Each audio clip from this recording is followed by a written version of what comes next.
Muli na mabuksan ang puso ng bawat isa, ang aming isipan sa iyong nais, sa iyong kalooban, Panginoon. Sa iyo po namin pinagpapasalamat ang araw na ito, Panginoon, sa biyaya ng iyong mensahe na aming tatanggapin. Ikaw lamang ang mapapurihan sa buhay na ito, Panginoon. At hayaan niyo, Lord, na malakaran namin ang buhay ng pagkakatawag mo sa amin, Panginoon. Dahil ikaw lamang ang aming Diyos na buhay. Walang iba kundi ang aming Panginoong Jesus. Ang lahat ay magsabi ng Amen. Amen.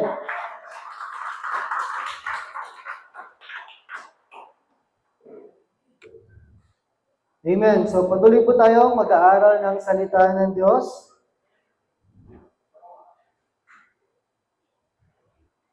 At nandun po tayo sa ating tema for this year na enlarge our territory.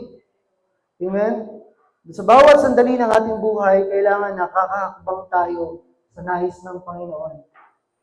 Sino dito yung nakaramdam ng takot nung kailan lang? Dahil bilhin mo, after ng Cebu, Lianig, ang Davao. No Friday lang po yun, ano? Hindi ako nagkakamali. And then kahapon, Baguio, tapos, pati ano, Baguio? Tama po ba? Baguio, then Zambales. Amen? Meron pa ba akong di naramdaman? Zambales. Amen? So, kung mapapansin nyo po, ang dami nangyayari sa paligid natin. Amen?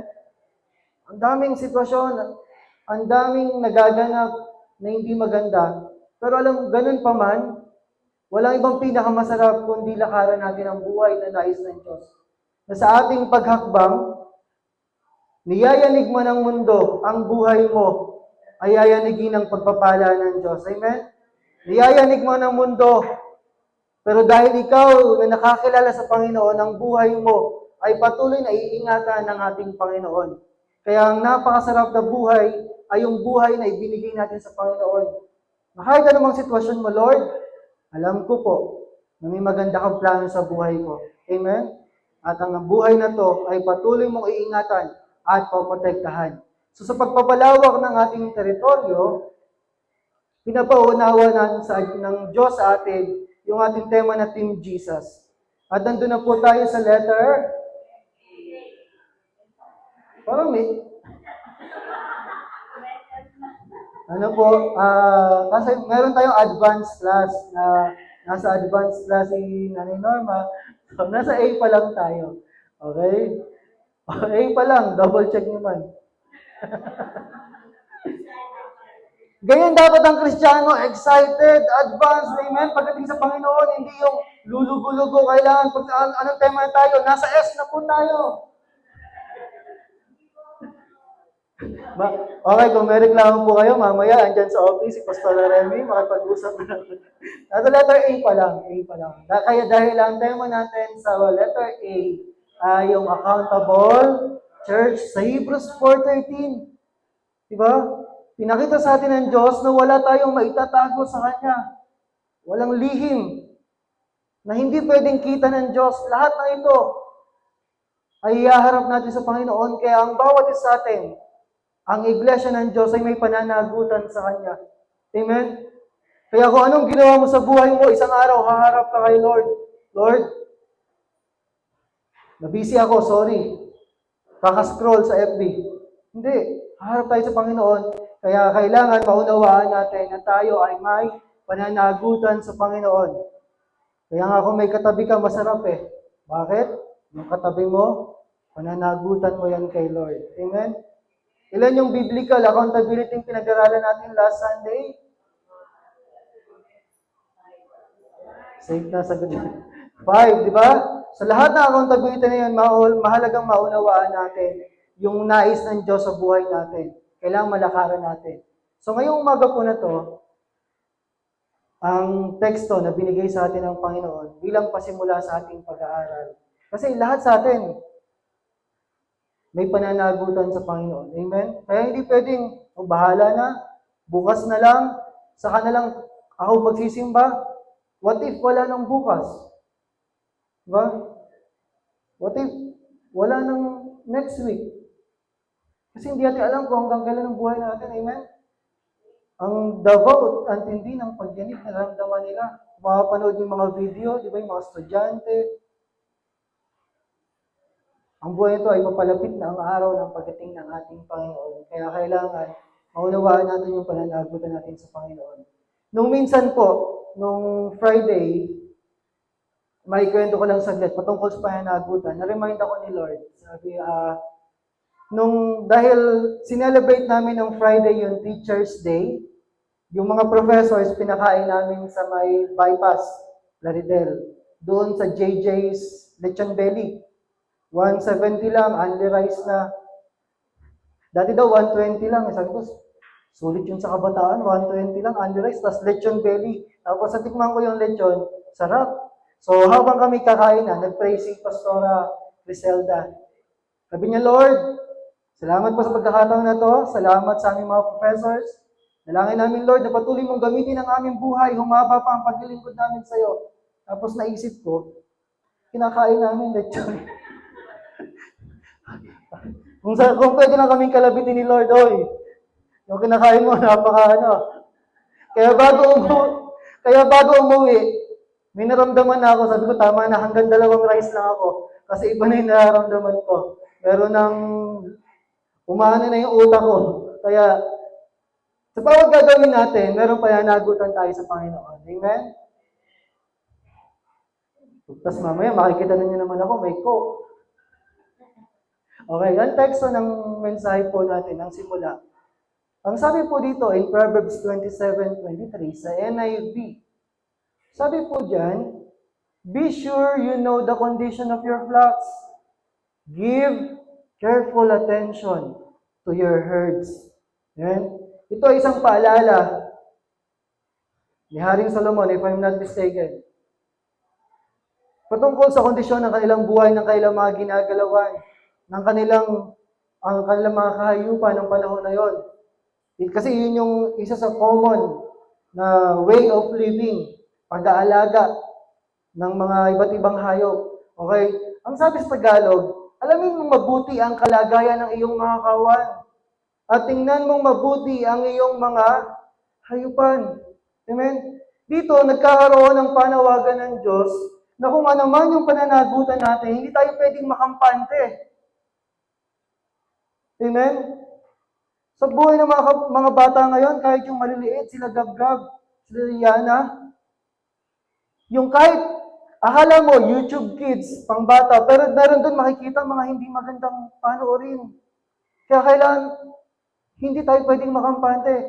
Hindi ka pwedeng magpabaya yung sa ako na lang titingnan, bukas na lang. Alam niyo po ba, sa pag-aalaga ng mga tupa, meron doon isang estado na pinaka-binabantayan nila. Yung tinatawag na fly strike. Fly strike. Okay? Na kung saan, yung tupa, akala mo okay pa, pero pag may nakita ka na black patch, meron ng bahaging madilim, mostly sa ilalim ng buntot, sa tiyan o sa likod. Pag may nakita kang madilim, di ba ang tupa, madalas maputi.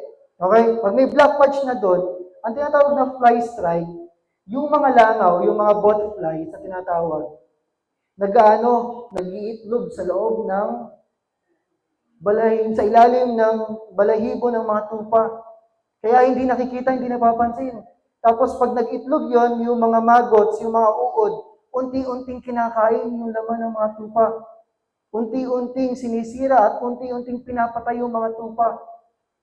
Hindi mapapansin yon kasi natatakpan ng balahibo. Kaya pag naramdaman nila meron ng pangingitim, tinatanggal nila yung balahibo at makikita nyo, ang daming gumaganon-ganon. Daming uod na kumakain sa tupa. At yun yung isang madalas deadly patungkol sa mga tupa. Kaya kailangan, binabantayan nila yung mga tupa nila, inaalagaan nila, inamasdan nila. Bakit? Sa panahon natin ngayon, maraming pwedeng mangyari. Amen? Yung mga kabataan natin, pwede silang, kapag hindi tayo naging mapagbantay, maraming pwedeng bumuha, maraming pwedeng magnakaw, maraming pwedeng manira ng mga sitwasyon ng ating iglesia. Kaya kailangan, sabi dito, alamin mong mabuti ang kalagayan ng iyong mga kawan. At tingnan mo mabuti ang iyong mga hayupan. Ibig sabihin, maging mapagbantay tayo sa ating buhay at maging mapagbantay tayo sa mga pinagkatiwala ng Diyos sa atin. Amen?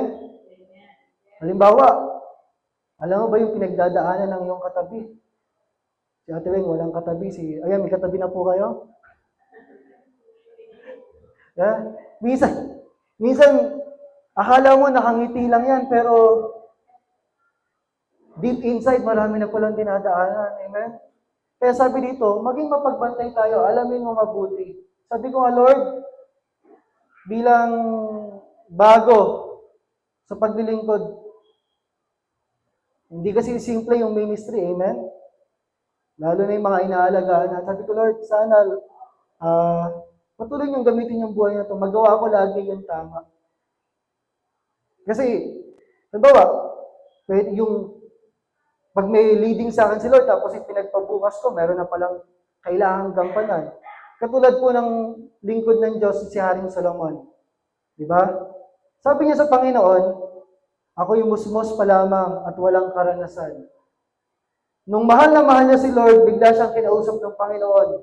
At tinanong siya, anong gusto mo? Anong request mo? Si Haring Solomon, na bago-bago pa lang, musmos pa, wala pang karanasan, bata pa lang, sabi niya, wala siyang ibang hiniling, kundi yung discerning of the heart. Yung karunungang nagmumula sa Panginoon. Bakit? Ang sabi niya, Lord, para mag-govern ko ng tama yung mga tao mo. At para malaman ko, Lord, ano yung tama at ano yung mali. Amen? Kaya sa buhay natin, napakahalaga ng karunungan mula sa Diyos. Amen? Para nalalaman natin, ano ba kalagayan ng mga tao nakapaligid sa atin? Halimbawa, ang iyong mga anak, ano bang sitwasyon nila? Amen? Hindi lang ito tumutukoy sa mga kahayupan, kundi doon sa mga pinagkatiwala sa atin ng Diyos. Alamin mo mabuti. Obserbahan mo, maging mapagbantay ka. Dahil akala mo okay pa yan, baka hindi na pala.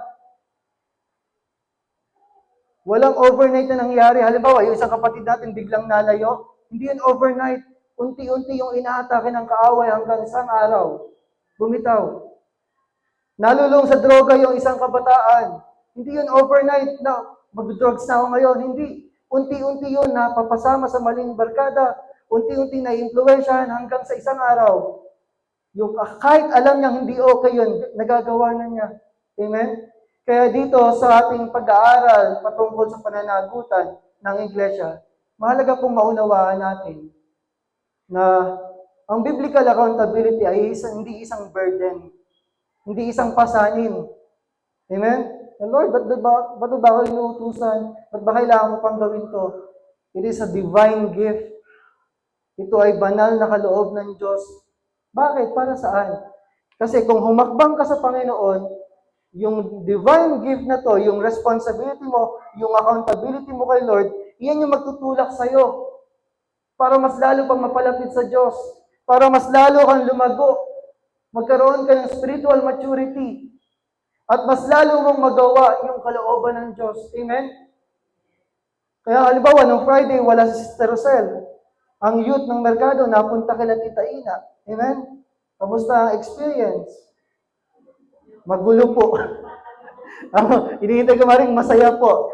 Magulo po. Yeah. May mga pinapagawa ang Diyos sa atin, hindi lang dahil para sa kanila, kundi mismo para sa iyo. May hinuhubog ang Diyos sa iyo. Amen? May ginagawa ang Diyos sa iyo, may kinikilos ang Diyos sa iyo. Kaya itong divine accountability natin, regalo yan ng Diyos sa iyo. Walang ibang nais ang Diyos, kundi maging mabuti kang katiwala ng Panginoon. Amen?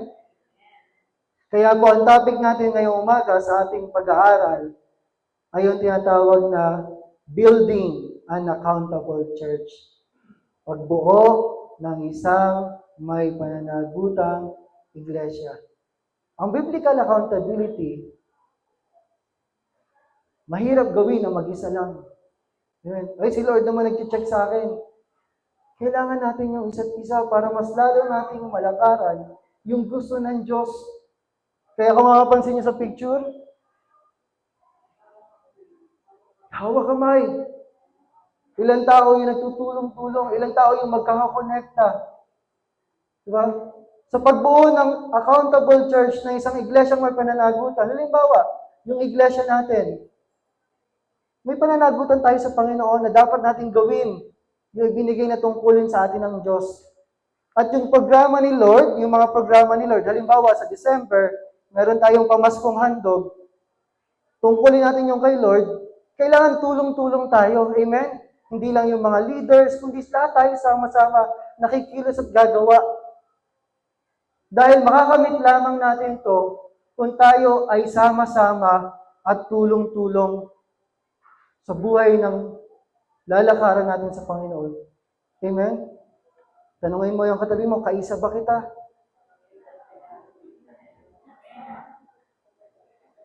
Sabi mo, kaisa mo ako.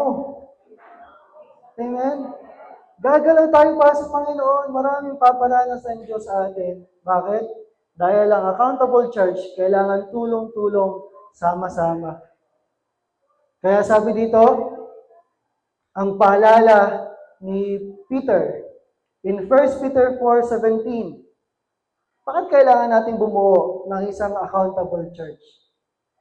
For the time has come for judgment, and it must begin with God's household. Saan daw magsisimula? And if judgment begins with us, what terrible fate awaits those who have never obeyed God's good news. Sa Tagalog po ang sabi sa MBB, dumating na ang panahon ng paghuhukom. Amen? So may panahon ng paghuhukom. Kaya nga pinag-aaralan natin yung pananagutan. Dahil kung anong ginawa mo sa buhay mo, ipagsusulit mo yan kay Lord. At ang ito'y magsisimula. Saan daw magsisimula? Sa atin. Amen? Sa sambahayan ng Diyos. At kung sa atin ito magsisimula, ano kaya ang magiging wakas ng mga hindi sumusunod sa magandang balita ng Diyos? Amen? Ano kayang resulta, consequence ng mga tao na hindi kumikilos para sa Panginoon? Kaya kailangan sa buhay na to, matagpuan tayo na accountable ng Panginoon. Amen po? So, paano ba tayo bubuo ng isang accountable church? Na tulong-tulong, sama-sama. Number 1, ang buhay natin ay punong-puno ng mga biyaya ng Diyos. Okay? Anong simbolo kapag may hawak ka ng isang susi, ng mga susi? Okay, para saan ba yung susi? Magbubukas ng ano?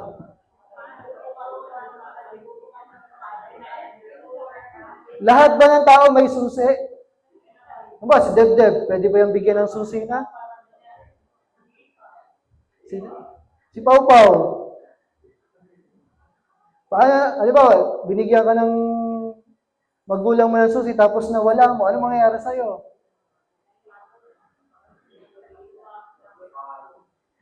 Okay? Mahalaga ang susi kasi simbolo ito ng pagtitiwala. Simbolo ito ng gampanin natin sa Panginoon. Ano yung simbolo ng mga susi natin sa buhay na to? Ito yung simbolo ng mga biyaya ng Diyos. Halimbawa, yung mga susi na to, katulad niyan, susi ng bahay, iyan yung access dun sa bahay. Amen? Ibig sabihin, meron kang karapatan. May access ka sa bahay. Halimbawa, ang susi na to, unang susi, pamilya mo. Anong ginagawa mo sa susi ng pamilya mo? Iniingatan mo? Inaalagaan mo ba? O kaya susi ng pagiging nanay o tatay. Susi patungkol sa trabaho, sa business. Anong ginagawa mo sa susing ito? Dahil kapag itong susi, hindi mo iningatan, hindi mo binantayan, hindi mo inalagaan, isang araw, posible itong mawala. Meron ba dito na lagi naghahanap ng susi niya sa bahay? Lagi nakakalimot? Lagi. Saan ko nga ba nalagay yung susi na yun? Kaya yung number 1, tandaan natin, May mga pinagkatiwalaan sa atin ng Diyos na kapag hindi mo iningatan sa araw, mawawala yan. Una, responsibility and ownership. Kailangan meron tayong responsibilidad at pagmamayari. Ibig sabihin, handa kang sumunod sa kalooban ng Diyos. Handa mong gawin kung ano yung nararapat. Bakit? Kasi yung responsibility and ownership, ito ay pag-alam to know and do what God and others expects us to do. Expects us from. Na yung taking responsibility means, ina-acknowledge mo at tinatanggap mo yung mga bagay na dapat mong gawin para sa Panginoon. Amen? At yung taking ownership, ito yung further ahead. Further steps from taking responsibility. Halimbawa po,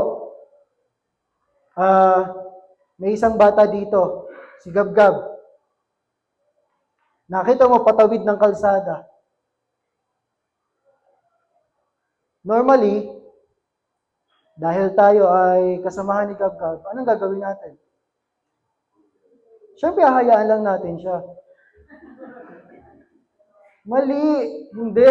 Sabi nga ng Yano, mali. Hindi. Bakit? Yung taong kabahagi, pag ikaw ay yung may-ari, halimbawa may cellphone dito, o kaya kung nasan ka man, nasa palengke ka, palengke na lang, pinakamasarap, pinakamadaling example. Namimili ka ng gulay, ng isda, tapos iniwan mo yung cellphone mo doon. Ano mangyayari doon sa cellphone pag hindi mo kinuha pabalik? Wala na. Amen? Kaya kailangan, ikaw yung may-ari ng cellphone, ikaw yung dapat nag-iingat doon. Amen? Kaya minsan kasi, nagkakaroon tayo ng walang pakialam patungkol sa iba. Bakit? Walang responsibility and ownership pagdating sa Panginoon. Na dapat, yung mga nangyayari sa buhay natin, maunawaan natin, na pinagkatiwalaan tayo ng Diyos. Amen? Kaya yung katabi mo, pinagkatiwala yan ng Diyos sa'yo. Patuloy mong mahalin. Ibigyan ka niya ng maraming baon. Amen? So, taking responsibility and ownership, kailangan meron tayo nito para makabuo tayo na isang accountable church. At ibig sabihin, yung mga ginagalawan natin sa buhay na to, dapat handa ka rin tumanggap kung nagkamali ka o hindi. And then, you learn from it. Natututo ka sa pagkakamali mo. At handa kang ayusin kung ano man yung naging problema. Amen? Hindi yung you are responsible and you have ownership na galing sa Panginoon. Bakit? Lagi nating tatandaan na sa accountability, kailangan lagi nating kikilalanin na anumang bagay na meron tayo ay galing sa Diyos. At para maalagaan natin ito ng mabuti, kailangan kasama natin ang Panginoon. Amen? Kaya yung pamilya natin, yung mga sitwasyon natin, yung businesses natin, yung ginagawa natin para kay Lord, yung trabaho natin, kailangan meron tayo nito. Bakit? Anong sabi ng salita ng Diyos? Paano daw tayo magkakaroon ng responsibility and ownership? Sabi po sa Acts 20:28 sa NLT, so guard yourselves in God's people. Feed and shepherd God's flock, His church, purchased with His own blood, over which the Holy Spirit has appointed you as leaders. Dito, ang unang pinapagawa sa atin ng Diyos, guard yourselves. Amen? Ingatan mo din yung sarili mo, protektahan mo yung sarili. Kasi paano mo paprotektahan ng iba kung ikaw mismo hindi ka nag-iingat? Amen? Sa mga magulang, kailangan maging maingat kayo, protektahan niyo din yung sarili niyo sa pag-atake ng kaaway. Kasi kapag ikaw ang bumagsak, sino pang mag-aalaga? Gagabay dun sa mga bata na yun. Amen? Na kahit anong sitwasyon, kahit anong problema, magpapatuloy ka sa Panginoon. Guard yourselves and God's people. Kaya kailangan, meron kang tinatawag na paki sa ibang tao. Amen? Meron kang paki. At sabi dito, feed and shepherd God's flock. Yung responsibility and ownership, kailangan sanay tayong mag-feed, magpakain, at mag-alaga ng Iglesia ng Diyos na kung saan binili niya. Sabi nga po sa Tagalog, ingatan ninyo ang inyong sarili at ang buong kawan. Sa kanila, inilagay kayo ng Espiritu Santo ng mga tagapangasiwa. Amen? Inilagay ka dyan ng Diyos bilang tagapangasiwa niya. Bakit? Ang plano ng Diyos sa buhay natin ay dalhin sa mas magandang estado. Kaya kailangan may gagampanan tayo. Upang, ano daw yung gagawin po natin? Upang pangalagaan ninyo ang Iglesia ng Diyos na binili niya ng kanyang sariling dugo. Hindi basta-basta ang pagkakabili ng Diyos sa atin. Amen? With His own blood. Ikaw, handa ka bang magbayad ng dugo para sa katabi mo?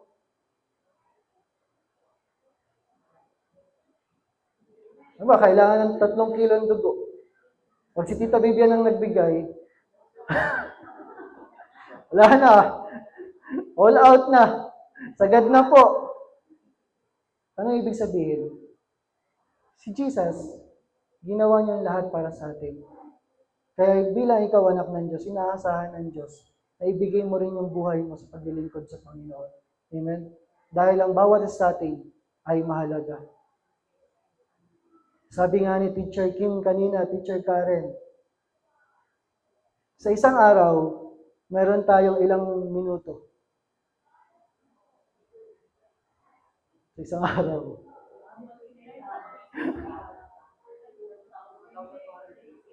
Ilan? Oh, may sagot na daw si Pastor Charles. 1,140. Dami, 1,140. Pero sa bawat araw, ilan yung nabibigay mong minuto para sa Panginoon? Ilan yung nabibigay mong minuto para, oy, kapatid, kamusta ka na? Ilan yung nabibigay mong minuto para manalangin sa Panginoon? Ilan yung nabibigay mong minuto para mag-worship? 1,140 minutes a day. Ilan yung kay Lord? Okay, next topic na lang. Amen? Grabe si Lord, no? 1,140. Pero minsan, pag manalangin lang, nagmamadali pa. Amen? Pag dadalo ng gawain, nagmamadali pa. Pag may gagawin para kay Lord, nagmamadali pa. Pero yung biyaya ng Diyos sa bawat araw, sabi ng tatay, every gising is a blessing. Amen? Every day, meron tayong 1,140 minutes. 1440. Mali ka pala, Pastor Charles, eh. Ako yung naglista na, mali ako. Hindi ako nag-check, nag-double check. Okay, 1,440 minutes. Amen? Ang sarap siguro, kung 1,000 minutes man lang may bigay mo sa Panginoon. Amen? 1,100, 1,200. Dahil sa bawat sandali, pinapakita mo na responsable ka sa buhay na binigay niya sa atin. Amen? Kaya, isulit natin. Number 2, when you have responsibility and ownership bilang katiwala ng Diyos, hindi dahil sa iyo yun, kundi iyon ay pinagkatiwala sa iyo ng Diyos. Ang buhay na to pinagkatiwala sa atin ng Diyos. Kailangan, meron din tayong number 2. Ano po yung nakikita niyo sa picture? Okay?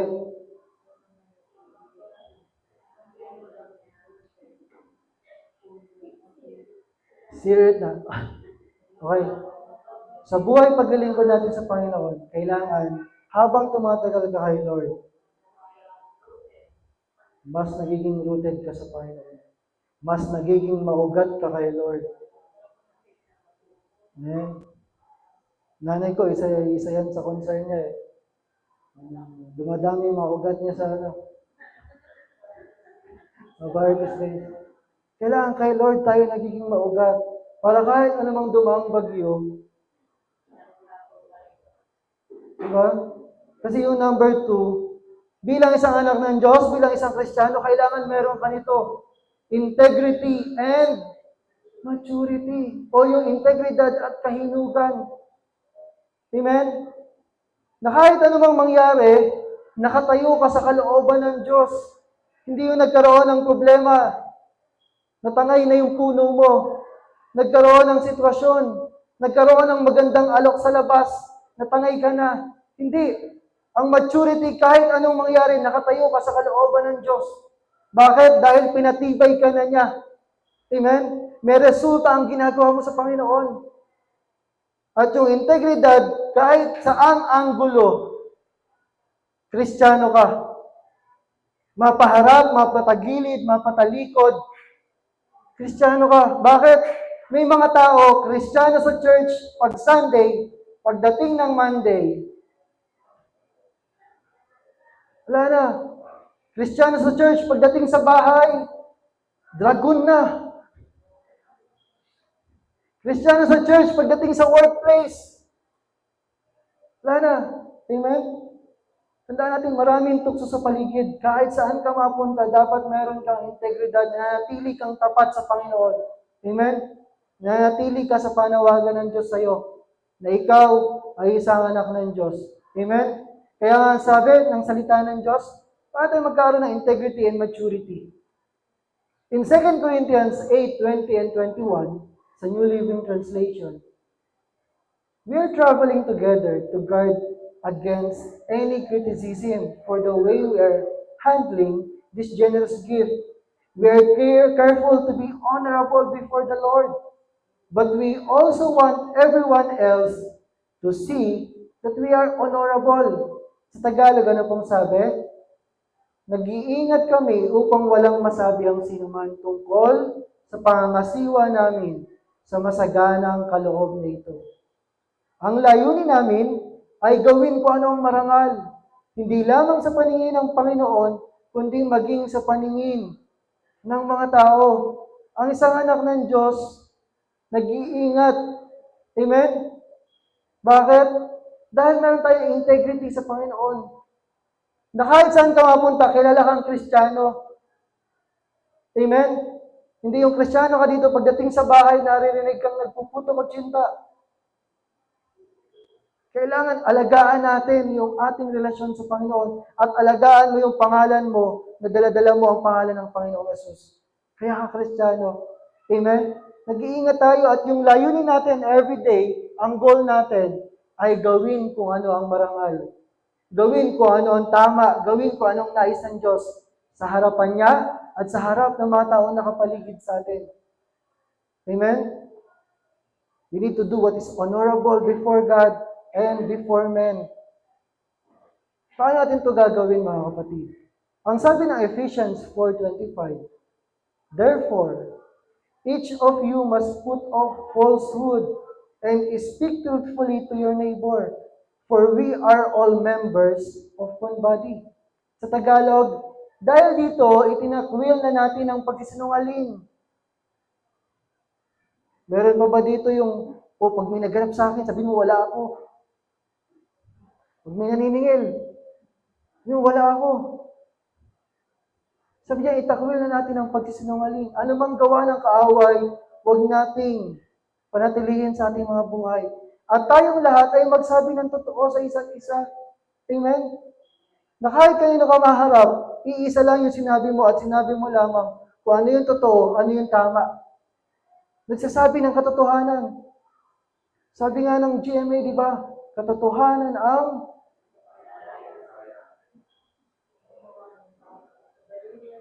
parang na iba yun sa'yo na eh. Sapagkat tayo bahagi ng iisang katawan. Amen? Di ba minsan meron pa tayo na okay lang yan, white lies naman eh. Puting kasinungalingan naman eh. Pwede ba yon? Dahil ang puti ay puti at ang itim ay itim. Ibig sabihin, ang totoo ay totoo, ang kasinungalingan ay kasinungalingan. Kaya sa buhay natin, tayuan natin kung ano yung katotohanan. Amen? Sa lahat ng gagawin natin, siguraduhin natin na tayo ay namumuhay sa katotohanan ng Panginoon. Bakit? Tingnan nyo, grabe ang standard ng mundo sa mga Kristiyano. Di ba? Dahil mong pwedeng gawing mabuti, makakalimutan. Bakit? Isang pagkakamali lang, kitang-kita na ang mali natin. Amen? So, dami nagawang mabuti, pag nagkamali ka ng minsan, doon na nakafocus. Ganon ang pagtingin sa atin ng mundo. Kaya number 3, after we have integrity and maturity, ibig sabihin, kailangan lumalalim yung relasyon mo sa Panginoon. Patuloy na hinuhubog ng Diyos yung buhay mo. Yung mga ugali na hindi okay dati, naaayos. Bakit nagmamature ka na eh? Nagmamature ka na, lumalalim ka na. Nag-uugat na yung pananampalataya mo. Diba dati, darating yung Sunday, attend o hindi, attend o hindi. Kukuha ka ng bulaklak, attend, hindi attend, attend, hindi. Mahal ako, hindi ako mahal. Ha? Hindi na. Kapag dumating ka sa maturity, hinog ka na. Amen? Pwede ka nang pitasin. Pwede ka nang gamitin. Ibig sabihin, hindi ka na nagpapadala sa anumang tukso o bulong ng kaaway. Ay, masakit ulo ko, hindi na ako attend. Hindi pwede. Ilalaban mo yung pananampalataya mo. Iyan yung katangian ng isang mature. Amen? May problema ka man, ilalaban mo yung pananampalataya mo. Walang pwedeng makapigil sa iyo para gawin ang kalooban ng Diyos.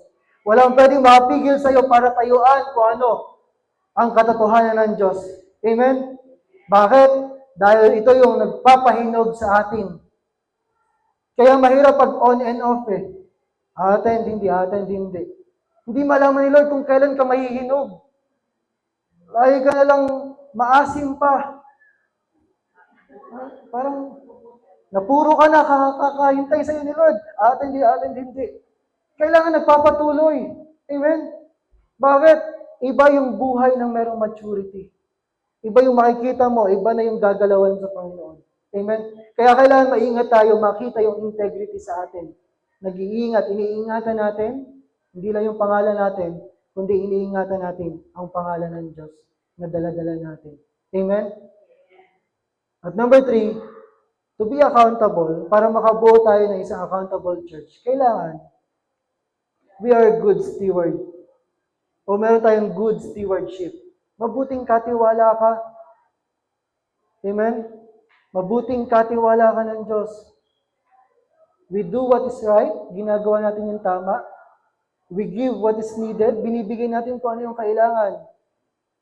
And we remain steadfast and faithful to God. Nananatili tayong matatag at matapat sa harapan ng Panginoon. Amen? Na kahit anong mangyari, gagawin natin kung anong kailangan, kung anong nais ng Diyos. Paano to? Ano sabi ng salita ng Diyos? In 1 Corinthians 4:2, moreover, it is required of stewards that they be found faithful. Anong requirement? Kailangan sa mga katiwala na sila ay matagpuang tapat. Biruin mo, kapag may kinuha kang kasambahay tapos hindi siya tapat, anong damage ang mabibigay sa iyo? Halimbawa po, yung sa school, sa GLU, yung katiwala nun, nasa ibang bansa. If I'm not mistaken, nasa Japan.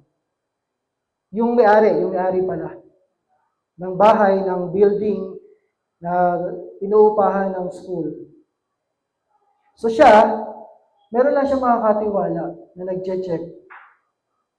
At yung isang katiwala niya, bigla na lamang nawala. Bakit? Kasi nawawala na din yung mga alahas niya. Yung mga kapal na ginto, aray ko. Bakit? Hindi mabuti yung katiwala.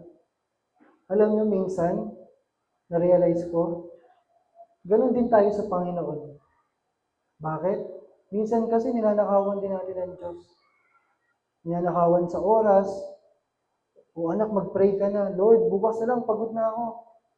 Anak, attend ka ng church. Lord, sa ibang araw na lang, meron pa naman. Amen? Anak, gawin mo to, Lord. Hindi ko pa kaya. Saka na lang. Kaya kailangan, tayo ay matagpo ang tapat ng Panginoon na habang tayo lumalakad kay Lord, nahuhubog yung buhay natin. Ito yung journey of transformation natin sa Panginoon. Nagaling sa pag-ibig ng Diyos at nagagawa natin dahil sa kapangyarihan ng banal na Espiritu sa buhay natin. Amen? At ang sabi pa dito, in 1 Peter 4:10, each of you should use whatever gift you have received to serve others as faithful stewards of God's grace in its various forms. Sabi po sa Tagalog, kung paano ang bawat isa ay tumanggap ng kaloob, ipaglingkod ito sa isa't isa bilang mabubuting katiwala ng masaganang biyaya ng Diyos. Kaya ang sabi ni Paul, if I'm not mistaken, 2 Timothy, sabi niya doon, I have fought the good fight. Pinagbuti ko yung aking pakikipaglaban. Bakit? May mga struggles din siya eh. May mga hinaharap siyang sitwasyon. Sabi niya, I have fought the good fight. Ibig sabihin, lumaban siya, hindi siya umayaw. Amen? Kaya kung nararamdaman mo yung katabi mo na paayaw na yan, sabihin mo, lumabang ka lang. Amen. Tuloy lang sa pagsuntok. Ibig sabihin, paglaban na yung pananampalataya. Bakit? Hindi man tayo laging malakas, amen? Tumating din tayo sa punto na tayo hinang-hina. Kaya nga, kailangan natin ang isa't isa para humatak sa atin. I have fought the good fight. I am hungry now. Nagutom na. I have fought the good fight. I have finished the race. Bakit? Nagpapaalam siya kay Timothy. Natapos ko na yung takbuhin ko, ikaw naman. Ikaw kapatid, kung yung buhay mo isang takbuhin, nasan ka na kaya? Ba, Sister Rosel, nagsisimula pa lamang. Ilang mga warriors yung hinuhubog natin sa merkado. Ilang mga palaban ang ating mga kinukuha. At yung maganda sa panghuli, sabi niya, I have kept the faith. Nanatili akong tapat sa Panginoon. Amen? Kaya yung buhay natin ay isang panawagan, katulad ng lingkod ng Diyos. Number 4, good stewardship. Kailangan may good stewardship ka. Halimbawa, sa budgeting, sa pera mo, sa oras mo, kailangan alam mo kung paano i-manage yun ng tama. Amen? Sa mga kabataan, iba-iba o galing yan. Kailangan alam namin kung paano haharapin isa-isa. Magkakaiba. Pag number 4, to build an accountable church, kailangan we are modeling Christ examples. Pagpapakita ng mga halimbawa ni Kristo sa ating buhay. Nakikita sa atin yung buhay ng pagiging tagasunod ni Lord. Amen? Wala kang ibang sinusundan, wala kang ibang pinapakita, kundi ang Panginoon sa buhay mo. Ano yung tagline ng Jollibee? Langhap sarap, bida ang saya. Amen? Sabi doon, ang bida sa kanila ay yung masarap at masaya. Bakit po? Minsan kasi, namimili tayo ng gugustuhin natin sa buhay na to. Namimili ka, ito lang yung gusto kong gawin. Ito lang yung okay sa akin. Dapat sa lahat ng pagkakataon, makita na ang bida sa buhay mo, walang iba kundi si Lord. Amen? Na kahit masarap, masaya, malungkot, may problema, bida si Lord sa buhay mo. Amen? Kaya nga nung kahapon, ang sarap mag-aral sa Panginoon, nung aming regional chapel, ang naging tema, embracing your season. Yakapin mo daw yung season. Bakit ang sabi ng Ecclesiastes 3:1? In everything, there is a season. Sa lahat ng bagay, may kapanahunan. Na-remind ako na minsan, pag panahon ng problema, Lord, bakit ako dumadaan sa ganito? God, ayoko nito. Namimili tayo ng season. Pero sabi ni Lord, ang season ay galing sa Panginoon. Amen? We need to embrace and follow lang. Tuloy lang. Hindi tayo namimili, kundi ang lahat ng ito, kasama natin ang Diyos sa laban. Kaya we need to model Christ examples. Sabi nga niya kay Timothy, maging halimbawa ka. Saan daw? Sa pagkasalita? Check mo nga, paano ka pa bang salita? Nakikita ba si Lord? Sa iyong pag-uugali, sa iyong mga aksyon, sa pagmamahal, sa pananampalataya, at sa pamumuhay ng malinis. Kailangan meron tayo nito sa ating mga buhay. Katulad ng bilin ni Paul kay Timothy. Paano malalaman that you are modeling Christ's example? Na pinipilit mong maging mabuting halimbawa. Una, you remain humble. Nananatili kang mapagpakumbaba. Kapag nakakasunod ka kay Lord, nananatili kang mapagpakumbaba. Amen? Kahit ano ang mangyari, hindi ka pwedeng magmalaki, hindi ka pwedeng magmayabang. Bakit? Nakasunod ka lang sa Kanya. Kung wala siya, wala tayo. Amen? Hindi pwedeng lumagay dito yung binibigay sa atin ni Lord. Kaya ako ganito ngayon kasi nagtrabaho ako. Kasi magaling ako. Hindi. You remain humble. Pangalawa, you remain teachable. Natuturuan ka pa rin. Hindi ka na pwede i-correct. Uy, pag kinorek ka, ayoko na. Lipat na ako ng church. Kapag teachable ka, handa ka pa rin magpabago. Bakit? Marami pang huhubugin sa atin si Lord. Amen? Sa buhay ko, dahil pang itatama ni Lord. Yung lang mag-akyat ng motor, di ko pa rin kaya. Diyan pa rin si Kuya Obel sa bawat sandali. At pangatlo, you remain thankful to God. Mapagpakumbaba, natuturuan, at nagpapasalamat. Alam mo kung medyo naliligaw ka na ng landas, kapag yung buhay mo nagsisimula ng pagmula ng reklamo. Pag puro reklamo yung lumalabas dyan, ano ba, si Ate Lisa, Sister Lisa, pinaghahawak natin ang mga bata doon. Mga warriors sa likod. Pag yan, biglang nakausap mo lang, Pastor, ano ba itong mga batang to? Parang di mga Kristyano. Pastor, ayoko na, samang-sama na ako. Pastor, may mabaho pa doon, di naligo. Meron ganyan, umaattend minsan, kaya kailangan handa tayo. Pero alam mo yung tama yung puso mo, kapag kahit ano mangyari, Lord, thank you kasi ginagamit mo yung buhay ko kahit mababait ang mga bata na to. Lord, hindi ko man kaya pero bahala ka na sa akin. Amen?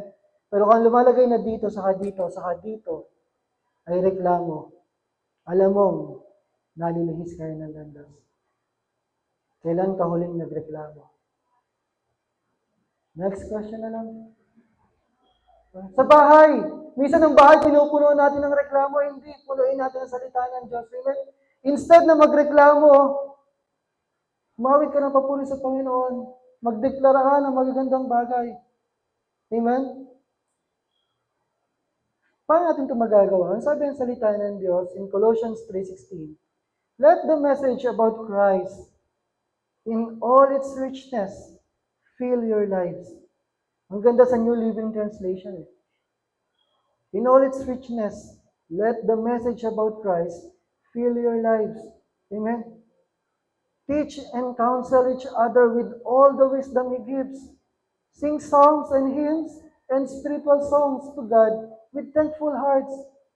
Paano natin magagawa yung makasunod tayo at maging halimbawa ng buhay ni Kristo?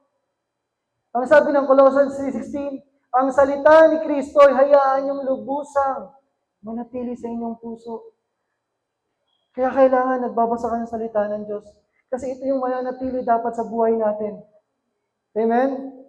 Sabi nga dito, kapag ang buhay mo, naghahari ang salita ng Diyos, mararamdaman natin yung sabi dyan, turuan ninyo at palalahanan ng isa't isa ng may buong karunungan. Nagkakaroon ka ng pakialam sa iba, nagkakaroon ka ng concern. Nararamdaman ka ng ibang tao. At ang sabi din dito, buong puso kayo umawit ng mga salmo, mga himno at mga awiting spiritual ng may pasasalamat sa Diyos. Ang buhay na pinupuno ng salita ng Diyos, nagkakaroon ng pakialam sa iba.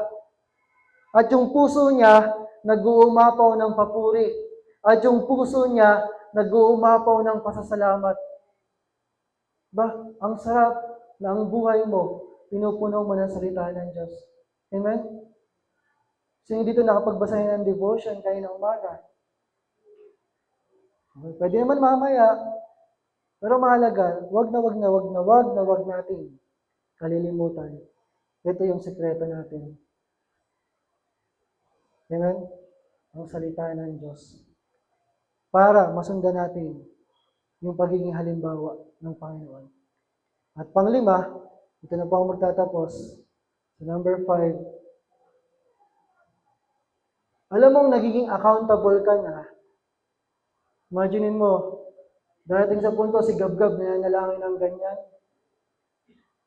Pinagpe-pray si Christine, si James, huwag na kayong makulit, huwag na kayong mapang-inis. Masakit pagka si Debdeb pa saka si Daniel na nagpe-pray kay Paul. Ayan. Kaya kailangan mag-accountable tayo. Paano malalaman accountable ka sa Panginoon? Sa buhay mo, meron ka ng inaabot na ibang kaluluwa. Meron ka ng pinapanalangin sa Panginoon. Hindi lang yung pamilya mo. Kundi meron ka ng mga kaluluwa na inilalapit sa Panginoon. Amen? Magiging accountable ka na. Kaya yung number 5, to build an accountable church, kailangan gumagawa tayo ng mga disciples, ng mga alagad ng Diyos, making disciples. Ang responsibilidad ng magulang ay hindi lang bigyan ng magandang edukasyon yung mga bata. Kailangan maihanda sila sa isang buhay ng paglilingkod sa Panginoon. Amen? Isang buhay na malapit sa Diyos. Kasi tungkulin natin na mag-create ng mga bagong generation na mananatili at maglilingkod kay Lord. Amen? Baliwala yung buhay natin kung wala tayong maibibigay na mga next na followers at susunod sa Panginoon. We fail as leaders kung yung buhay natin, wala man tayo may produce na kasunod. Amen? Kaya kailangan, to be an accountable church, okay na? Lubat na, lubat. Who would imagine, di ba? Na may poging Pastor Charles tayo dito. Na maglilingkod kay Lord. Ang mga inaay niya ng mga disciples, yung mga matitindi lang. Yan, si Christine, si Boss, si Baste, sino ba? Si Dexter. Amen? Kailangan meron tayo magagawa para sa next generation. We are making disciples to be an accountable church. Responsibilidad natin yun kay Lord. Amen? Napatuloy tayong magtayo ng mga taong susunod para sa Panginoon. Ang sabi ng Romans 15:14, I am fully convinced, my dear brothers and sisters, that you are full of goodness. You know these things so well, you can teach each other all about them. Sa Tagalog po ang sabi, mga kapatid, lubos akong naniniwalang kayo mismo ay puspos ng kabutihan at puno ng kaalaman. Kaya't matuturuan na ninyo ang isa't isa. Na sa buhay natin, habang tayo lumalayo sa Panginoon, habang tayo nagbabasa ng salita ng Diyos, alalahanin natin yung 4 na P ng 2 Timothy 3:16. Ano yung 4 na P? Una, P, pagtuturo ng katotohanan. Yan dapat ginagawa ng buhay natin. Pangalawa, pagsasaway sa kamalian. Nananaway ka na hindi maganda. Bakit? Alam mo, hindi yun ikabubuti nila. Pangatlo, pagtutuwid sa likong gawain. Amen? Hindi natin hinahayaan na yung mga kapatid natin ay mapahamak, mapalayo sa Panginoon. At pang-apat, pagsasanay sa matuwid na pamumuhay. Okay? Ang salita ng Diyos ay ginamit para magagamit natin bilang training natin para sa mga tao na ilalapit sa atin ng Panginoon. Okay? Naalala niyo ba yung 4 na P? Pagtuturo, pagsasaway, pagtutuwid, at pagsasanay. Amen? Every day, yan yung tungkulin natin sa Panginoon. Amen? Kasi tayo ay lilikha ng mga tagasunod ng Diyos. Kaya nakakatuwa pag meron tayo napapaalalahanan patungkol sa Panginoon. Okay? So, recap po natin. Building an accountable church. Pagbuo ng isang may pananagutan iglesia. Una, dapat meron tayong responsibility and ownership. Alam mo yung responsibilidad mo, alam mo yung pananagutan mo, at alam mo yung dapat mong gawin patungkol dito. Amen? God is the owner, pero tayo yung mga steward ng Panginoon. Amen? Na tayo, isusulit natin ito sa Panginoon. Number 2, integrity and maturity. Ang isang accountable church, ang isang anak ng Diyos, iniingatan niya yung buhay niya. Amen? Binabantayan niya yung sarili niya sa harapan ng Diyos, sa harapan ng mga tao. Meron kang integridad. Kaya minsan, di ba, mahirap tayong pakinggan ng iba. Bakit? Walang respeto. Walang respect. Ang respeto ay inaani. Kapag meron ka ng relasyon doon sa tao na yon, makukuha mo yung respeto, papakinggan ka. Minsan, bakit ayaw sundin ng mga bata yung magulang? Uy, attend ka sa church. May Bible study kayo. Huwag mong gawin yan. Uy, manalangin ka naman. Huwag puro cellphone. Sa loob-loob ng bata. Ikaw nga, puro cellphone ka din eh.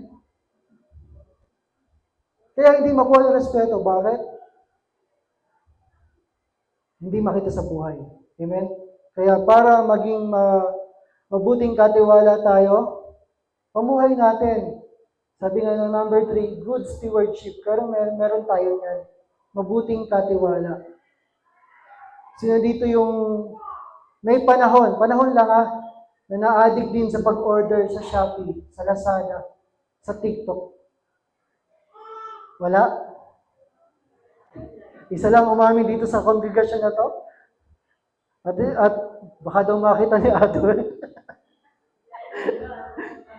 Bakit? Nakaka-addict talaga pagka hindi mo binantayan. Amen? Yung pera mo, minsan nagka-orbit ako ng pera ko, kaka-order ko para sa church, para sa mga kabataan. Makikita ko, wala na pala akong allowance. Good stewardship. Amen? Tinuturuan tayo ng Panginoon dahil tayo ay magpapakita ng halimbawa ni Kristo. Nakikita sa atin yung kapakumbabaan, nakikita sa atin yung buhay ng kabanalan. Amen? Nakikita sa atin yung buhay ng pagsunod. We are modeling Christ's examples. At panghuli, making disciples. Sa church nila Pastor Rex, meron silang ginagawa. Meron silang aim. Ang aim nila, 1 soul a year. Isang kaluluwa lang na madala mo sa Panginoon, maalagaan mo. Bakit? Minsan pag marami, hirap na hirap pa, di ba? Pero yung isang kaluluwa lang, mailapit mo kay Lord. Sabi nga sa Bible, di ba? Anong resulta ng kalangitan? Party. Ganun nagagalak ang Diyos. Kaya nga tayo meron mga programa na ibaba. Meron tayong aalagaan ng mga kaluluwa para sa Panginoon. Kailangan gumagawa tayo ng mga tagasunod ni Lord. Sa buhay mo, makukuha mo rin yan ng tama. Papipicturean mo rin yan ng maayos. Sa buhay mo, kapatid, may bibigay sa puso mo si Lord na magiging disciple mo. Bakit? Yan yung trabaho natin eh. Bakit? Dahil may nag-alaga lang din sa atin. Kaya para magpatuloy ang gawain ng Diyos, kailangan nakikita sa atin yung 5 bagay na to. Dito na po ako magtatapos. Ang paalala, ang huling warning o paalala ni Paul sa mga taga-Korinto. Ang sabi po dyan, examine yourselves as to whether you are in the faith. Test yourselves. Do you not know yourselves that Jesus Christ is in you? Unless indeed you are disqualified. But I trust that you will know that we are not disqualified. Ang buhay Kristiyano ay parang exam. Sinecheck mo yung sarili mo, pasado ka ba o hindi. Amen?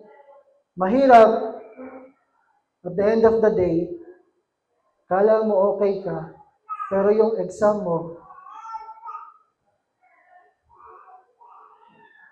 0 out of 50. O kaya 5 out of 50. Meron ka makikita sa Facebook, ang sabi doon, magpapasalamat siya nung bigayan ng card. Nakwento ko na to. Kaya, thank God, wala akong line of 8, wala akong line of 7. Wala akong line of 8. Bakit ba mo yung grade? Math, 65. English, 59. Ito ang klase bata ito, nagpasalamat ko, walang line of 7, pero line of 6 pala, line of 5. Kaya sabi ito, test yourselves if you are in the faith. Baka akala mo okay ka, hindi pa pala. Bakit? Bakit?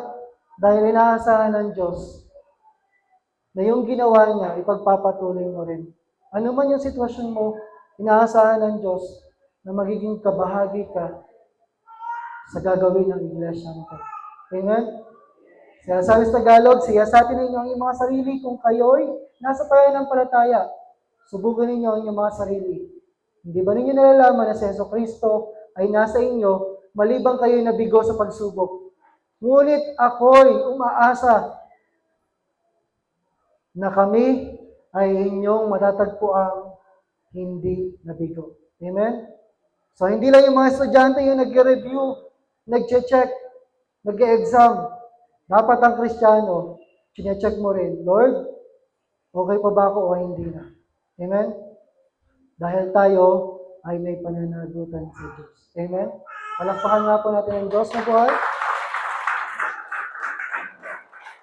So tayo po ay tutungo na sa ating tithes and offering.